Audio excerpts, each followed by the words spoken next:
Property matter को लेके आपने बहुत से केस सुने होंगे और देखे भी होंगे, जिसमें फैमिली नहीं रहती है, भाई भाई नहीं रहते हैं और ज़मीनी विवाद इतने ज़्यादा बढ़ जाते हैं कि मारपीट तक की नौबत आती है।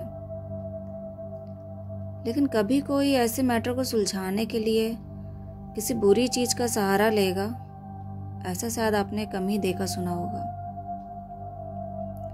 आज जो मैं कहानी सुनाने जा रही हूँ 90s के टाइम की है। ये दो भाइयों की कहानी है। उनके बीच में कुछ ज़मीनी विवाद चल रहा था, लेकिन इस विवाद में इनके छोटे भाई ने ऐसा कुछ किया जिसके कारण आज दोनों ही भाई इस दुनिया में नहीं है।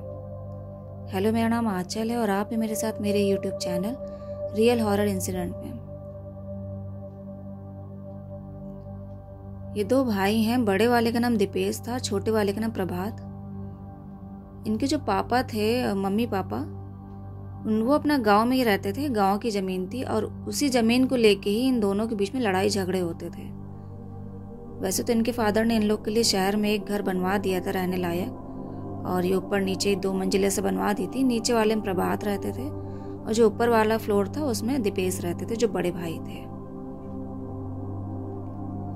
मंथली ये लोग अपना गांव जाते रहते थे इन्हीं सब मैटर को लेके सुलझाने के लिए, अपने पापा से बात करने के लिए, और दोनों की फैमिली जाती थी।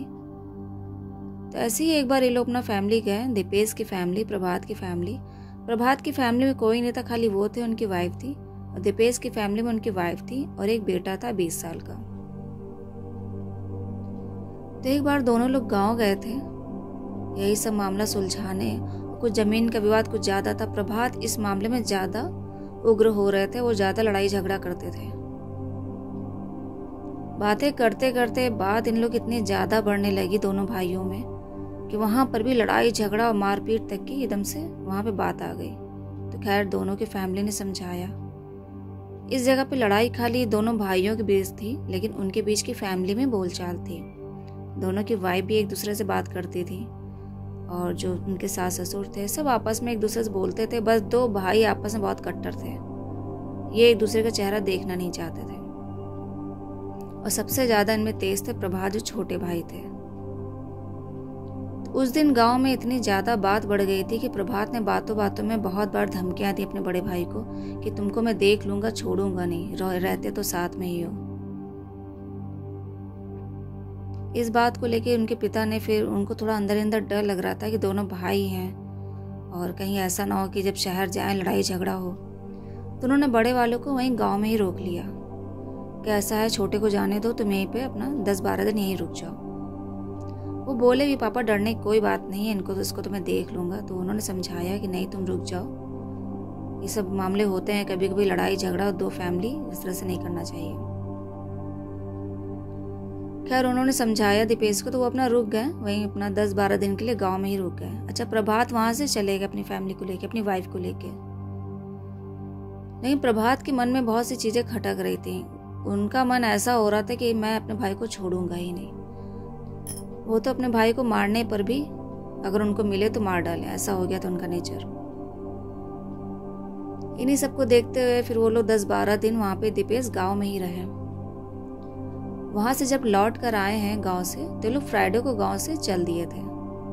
और फिर सैटरडे का दिन बीता, संडे जब आया, वो संडे उन लोगों के लिए बड़ा ही अनहोनी वाला था, अजीब सा, दहशत वाला।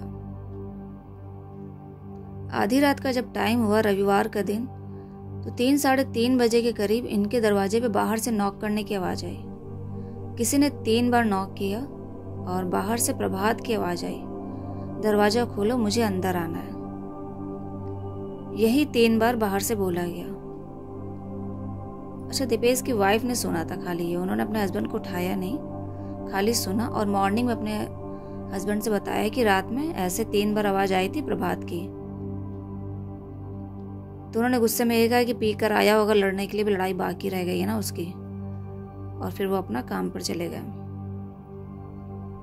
खैर ये पहला वाकया था उस दिन, ऐसा वो बीत गया। अब उसके बाद फिर नेक्स्ट संडे आया, रविवार, फिर रात में यही हुआ। 3-3:30 बजे करीब 3 बार नॉक करने की आवाज आई और यही बोला गया, दरवाजा खोलो, मुझे अंदर आना है।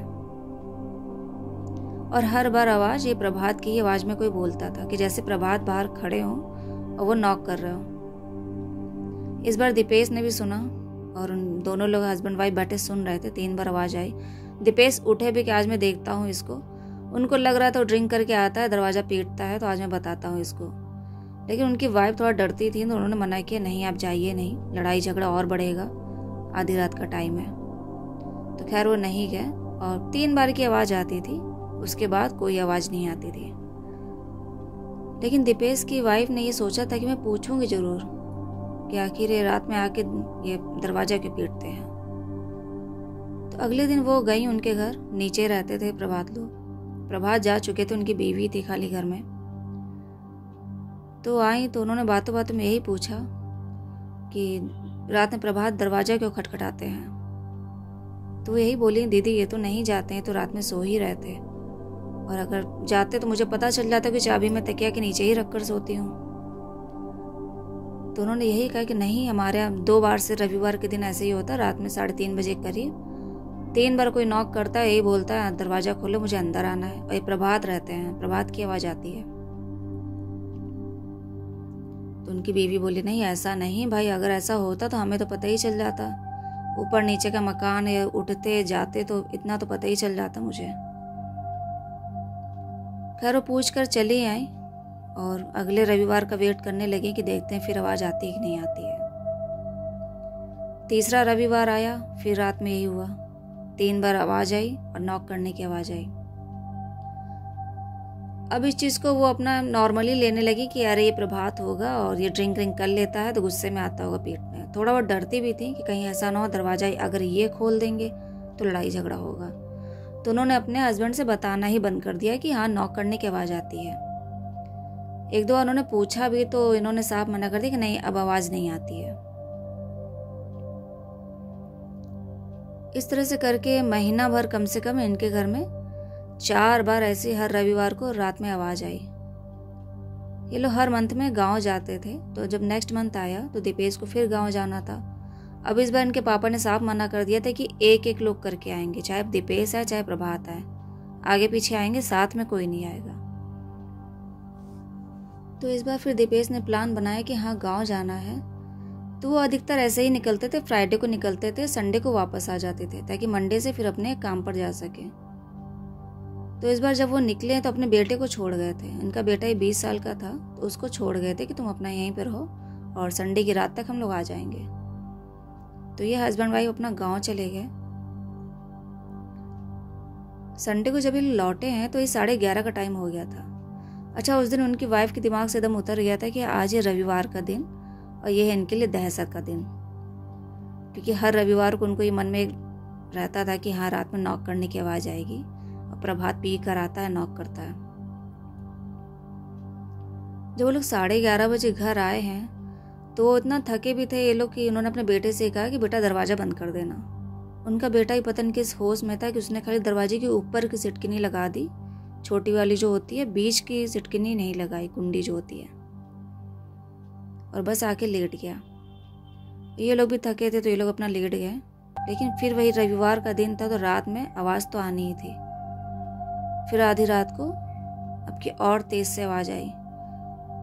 नॉक करने के बाद इतनी तेज़ थी कि इनका बेटे की भी आँख खुल गई और उनकी जो वाइफ थी, दीपेश की वाइफ, उनकी भी आँख खुल गई। 3 बार कस के नॉक करने की आवाज़ है और इस बार आवाज़ में काफ़ी भारीपन था। कोई बड़े अजीब से आवाज़ में बोल रहा हो कि हाँ दरवाज़ा खोलो, अंदर आना है। उन्होंने सोचा 3 बार तक आवाज़ आएगी, उसके बाद फिर बंद हो जाएगा, लेकिन इस बार बंद नहीं हुआ। तीसरी बार की आवाज़ के बाद दरवाज़ा इतनी कस के बैंग हुआ, लगता है जैसे पीछे से किसी ने धक्का मारा हो, और वो दरवाज़ा अपने आप खुल गया। क्योंकि बीच की कुंडी लगी नहीं थी, खाली ऊपर की लगी थी, तो कस के धक्का मारने के कारण वो ऊपर से वो दरवाज़ा पूरा खुल गया। और जैसे ही दरवाज़ा खुला इनके घर की लाइट भी चली गई। अभी इतना डर रही थी उनका बेटा और ये, क्योंकि हस्बैंड तो उनके सो रहे थे, दीपेश, वो नहीं उठे थे। इतना शोर हुआ लेकिन उनकी आंख नहीं खुली। लाइट चली गई तो उनके बेटे ने उधर ढूंढ ढांड के टॉर्च निकाली। फिर इनकी वाइफ जल्दी से उठी हैं और दरवाज़ा बंद करने के लिए गई हैं। दरवाज़ा बंद किया और कहते हैं टॉर्च दिखा के उनका बेटा जो देख रहा था तो उसकी नज़र बेड पे पड़ी कि पापा तो है ही नहीं। अब इनको जब पता चला कि इनके हस्बैंड नहीं है तो वो और परेशान हो गए और आवाज़ लगाने लगी दीपेश दीपेश करके, और इधर उधर ढूंढने लगी। 3 रूम थे और बाथरूम और किचन जो भी था, ये दोनों लोग वहीं ढूंढने लगे, माँ बेटे। जब कहीं जगह किसी जगह दीपेश नहीं मिले तो इन्होंने जल्दी से कहा अपने बेटे, बेटा छत पर चलो, छत पर तो नहीं है। दोनों भागते हुए छत पर गए। छत पर जाकर देखा तो दीपेश छत पर एकदम कोने पे पड़े हुए थे और एकदम बॉडी उनकी अकड़ी हुई थी, जैसे सफ़ेद बॉडी हो जाती है एकदम सुन्न। तो जल्दी से उन्होंने छुआ है तो बहुत ठंडी बॉडी थी। तो जल्दी इन दोनों ने, माँ बेटे ने हाथ वाथ उनके रगड़े हैं, बेटे ने पैर रगड़ा, उन्होंने हाथ रगड़ा ताकि थोड़ी गर्मी मिले, क्योंकि ठंड का टाइम था, दिसंबर का। उसके बाद जब इसको लेके सहारा दे के उन्होंने अपने हस्बैंड को और बेटे ने फिर नीचे लेके आए जल्दी से। इस बीच उनकी जो वाइफ थी जल्दी से दरवाज़ा बंद करती जा रही थी। जीने से उतरा, तुरंत दरवाज़ा बंद किया और उनको लाके बेड पर लिटाया। बेड पर लिटाया, काफ़ी हाथ वाथ उनके गर्म किए, तेल भी लगाया ताकि जो ठंडी लगी है वो दूर हो, लेकिन उनकी हालत में सुधार नहीं हो रहा था। तो रात ही रात फिर जाके उनको एडमिट कराया गया। एडमिट कराया, कम से कम वो 15 दिन तक हॉस्पिटल में एडमिट रहे और डॉक्टर से पूछने पे यही पता चला कि इनकी बॉडी ठंडी में अकड़ गई है, बहुत देर तक ठंड में पड़े थे, इसीलिए उनकी पूरी बॉडी सुन्न हो गई है। लेकिन कोई भी इम्प्रूवमेंट नहीं हुआ और कोई भी इलाज फ़ायदा नहीं किया और 15वें दिन दीपेश खत्म हो गया। इस बात को सुनकर इनके छोटे भाई, उनको कोई दुख नहीं हुआ, ना तो वो अपने भाई के अंतिम संस्कार में गए, ना तो उनकी फैमिली से मिले। वो अपने घर के अंदर ही रहे, बिल्कुल नहीं निकले और अपनी वाइफ को भी जाने नहीं दिया। बल्कि उनकी वाइफ तो मिलना चाह रही थी, वो मिलती भी थी, बोलती भी थी, लेकिन छुप छुप कर ये लोग मिलते थे, सामने से नहीं मिल पाते थे, लेकिन उन्होंने उस दिन नहीं जाने दिया।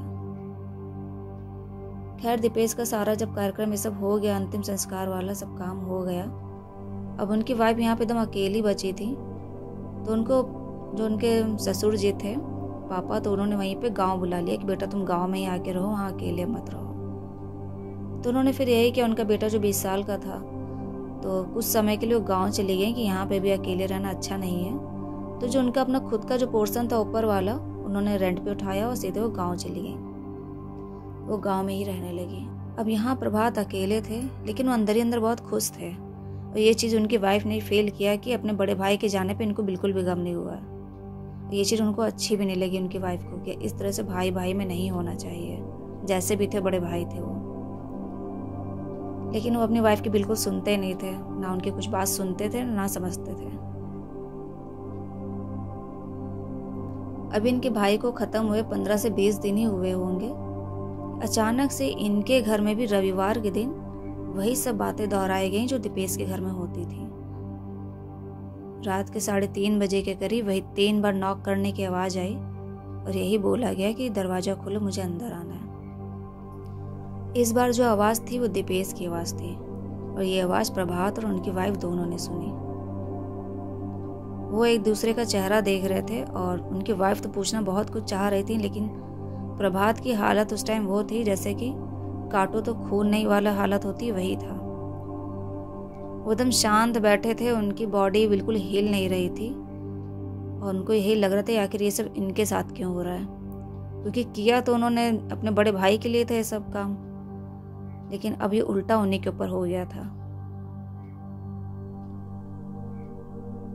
अपने हस्बैंड को ऐसे देखकर वो उनको हिलाने लगी कि आपको हुआ क्या, कुछ बताइए। तो ये सब चीज़ें दीदी के घर में होती थी और आज अब यहाँ हो रही है। वही भैया की आवाज़ में कोई बोल रहा है, उनकी आवाज़ में आखिर कौन बोलेगा। प्रभात कुछ नहीं बोले, उनकी आंख से बस आंसू निकलने लगे। उन्होंने बस इतना ही बोला है कि मुझे नहीं पता था कि मेरा किया उल्टे मेरे ही ऊपर आ जाएगा, और उन्होंने आगे कुछ नहीं बताया। दूसरे दिन काफ़ी पूछने के बाद उन्होंने बताया कि मुझे बदला लेना था और मैं अपने भाई को मारना चाहता था, तो मैंने किसी गलत चीज़ का सहारा लिया।